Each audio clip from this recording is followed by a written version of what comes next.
नमस्कार, आप देख रहे हैं यूपी बांगे उत्तर। मैं हूं कुंदन जमैर। आज बात घोसी के घमासान की करेंगे, जिसके लिए एनडीए और इंडिया में जंग चल रही है। वैसे तो लड़ाई 5 सितंबर को लड़ी जाएगी और 8 सितंबर को नतीजे आएंगे, लेकिन यह परिणाम भारतीय जनता पार्टी और सपा दोनों के लिए काफी महत्वपूर्ण माना जा रहा है।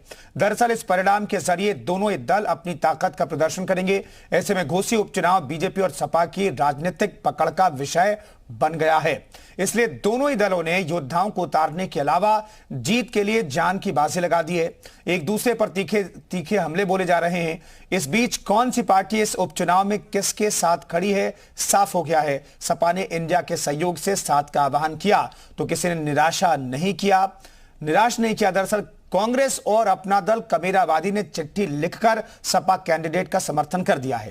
लेकिन इस लड़ाई में बीजेपी कहीं से भी पीछे नहीं है। घोसी के घमासान में किसका पलड़ा और मजबूत है और कौन 2024 की जंग से पहले लीड ले सकता है, इस पर चर्चा करेंगे। फिलहाल आपको दिखाते हैं रिपोर्ट।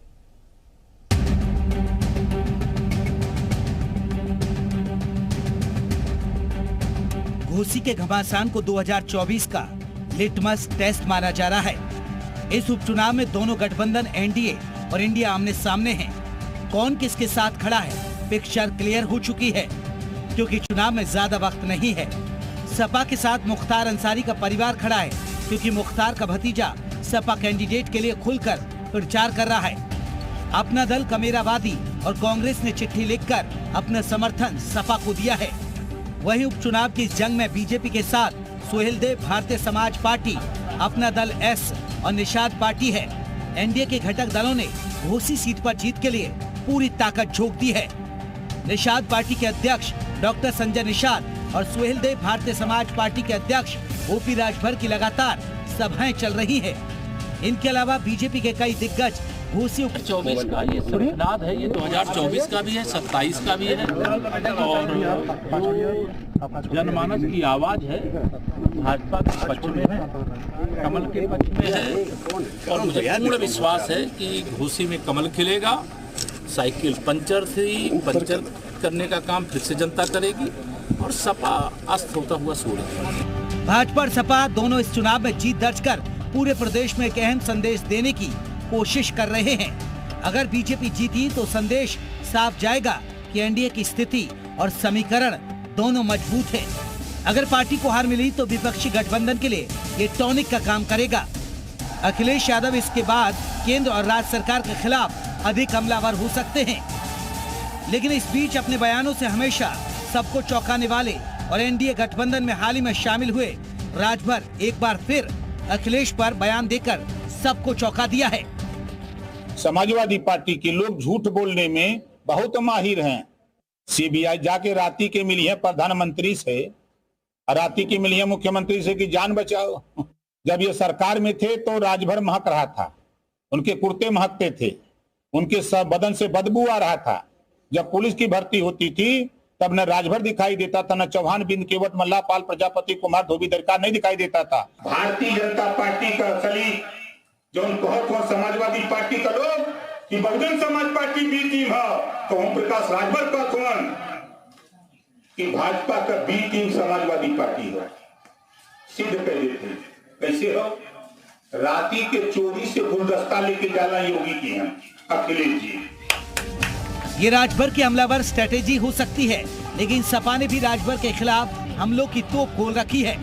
ये लोग जब दिल्ली और भारतीय जनता पार्टी के बड़े नेताओं से मिलते हैं तो वहाँ क्या करते हैं? अपने केवल किसी भी अपने समाज के बड़े नेताओं को नहीं वहाँ मिलाने ले जाते हैं, तब अपने 2 बेटों और फिर वहाँ पर दलाली काम करते हैं। केवल दलाली का ही काम करते हैं, ठगाई का काम तो करते हैं। घोसी के उपचुनाव में जिसकी जीत होगी 2024 की जंग के लिए उसे एक माइलेज मिलेगा। अब देखना होगा कि 8 सितंबर को नतीजे क्या आते हैं। ब्यूरो रिपोर्ट, जी मीडिया। तो घोसी की जंग कौन जीतेगा, ये अपने आप में बड़ा सवाल है। दोनों तरफ से जोर आजमाइश की जा रही है। तमाम मेहमान इस पर बातचीत करने के लिए हमारे साथ जुड़ रहे हैं। एसएन सिंह हमारे साथ भाजपा प्रवक्ता जुड़ रहे हैं। कपिल श्रीवास्तव प्रवक्ता समाजवादी पार्टी के जुड़ेंगे। सुनील रघुवंशी हमारे साथ सुभाषपा प्रवक्ता मौजूद हैं। प्रखर सिंह, प्रवक्ता कांग्रेस के, मौजूद हैं। तमाम मेहमानों का बहुत बहुत स्वागत है। प्रखर जी, आप लोगों ने समाजवादी पार्टी को तो अपना समर्थन दे दिया है, लेकिन लगता है क्या कि इस समर्थन से समाजवादी पार्टी कोई कमाल कर पाएगी? देखिए, कांग्रेस पार्टी ने समाजवादी पार्टी को समर्थन दिया है और वो हमारे इंडिया अलायंस के एक मेंबर हैं। कांग्रेस पार्टी का हर कार्यकर्ता पूरा जोर लगा देगा समाजवादी पार्टी के कार्यकर्ता को जिताने के लिए। और देखिए, कोई भी नेता जब अपने निजी हित को जनता के हित के ऊपर रखेगा तो जनता उसको सबक सिखाती है। जैसे कि भाजपा के जो प्रत्याशी दारा सिंह चौहान, और देखिए सबसे ज्यादा ओम प्रकाश राजभर और दारा सिंह चौहान दोनों में एक ही तरह की क्वालिटी है। पहले वो बसपा में थे, फिर भाजपा में आए, फिर सपा में आए, फिर भाजपा में चले गए। तो जब भी अपने निजी हित को कोई भी नेता जनता के हित के ऊपर से रखेगा तो जनता उसे सबक सिखाएगी। रही बात कांग्रेस पार्टी की, तो कांग्रेस पार्टी 60 सालों से ऊपर लगातार बीजेपी को हराती आई है। कर्नाटका में हराई है, मध्य प्रदेश में हराने जा रही है, छत्तीसगढ़ में हराने जा रही है, राजस्थान और तेलंगाना, हर जगह बीजेपी को हम हराने जा रहे हैं। तो ये हमारा इतिहास है बीजेपी को हराने का, और इस बार भी हम हराएंगे। और जो घोसी का चुनाव है, ये 2024 चुनाव के पहले का प्रीव्यू है। ये बता देगा कि आगामी 2024 के चुनाव में जनता ने मन बना लिया है और बीजेपी की भ्रष्टाचारी सरकार को, और मैं नहीं कह रहा, क्या की रिपोर्ट कहती है कि भ्रष्टाचार हुआ है, भ्रष्टाचारी सरकार को उखाड़ फेंकेंगे और 2024 में नई सरकार बनेगी, इंडिया की सरकार बनेगी और इंडिया जीतेगा। ठीक है रघुवंशी साहब, बड़ा सवाल यह है कि भाई दोनों तरफ से जोर आजमाइश चल रही है।